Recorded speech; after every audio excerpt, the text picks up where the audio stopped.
Praise the lord. ప్రియులారా, నేను చాలా నమ్మకంగా ప్రార్థిస్తున్నాను, చాలా యథార్థంగా ప్రార్థిస్తున్నాను. దేవుడు ఇంకా నా ప్రార్థన ఆలకించట్లేదేంటి అని నువ్వు అనుకుంటున్నావేమో.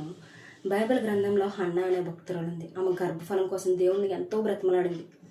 దేవుడు మొదట ఆమె ప్రార్థన ఆలకించలేదు, ఆమెని పరీక్షించి ఒకానొక దినాన్ని ఆమె గర్భాన్ని తెరిచాడు. ఆమె గర్భాన్ని ఎలాంటి బిడ్డ నుంచాడో తెలుసా? నిజంగా ఆ బిడ్డ దేవుని స్వరాన్ని వినగలుగుతున్నాడు. ఒక చోటు నుంచి ఇంకో చోటుకు వెళ్తున్నప్పుడు అక్కడున్న ప్రాంత ప్రజలు అడుగుతున్నారు, సమాధానంగానే వస్తున్నావా?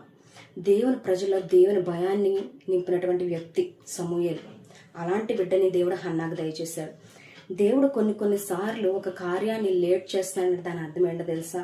శ్రేష్టమైన దానికన్నా అతి శ్రేష్టమైనది ఇవ్వబోతున్నాడని దాని అర్థం. నమ్మకంగా యథార్థంగా ప్రార్థించినప్పుడు నీ ప్రార్థనకి ఇంకా లేట్ అవుతుందంటే దాని అర్థం ఏంటో తెలుసా? దేవుడు నీకు శ్రేష్టమైనది ఇవ్వబోతున్నాడు. నీ ప్రజల ముందు, నీ బంధువుల ముందు దేవుడు నీ నామాన్ని హెచ్చించబోతున్నాడు. అందుకే దేవుడు నీ కార్యాన్ని ఆలస్యం చేస్తున్నాడేమో. నమ్మకంగా ప్రార్థించి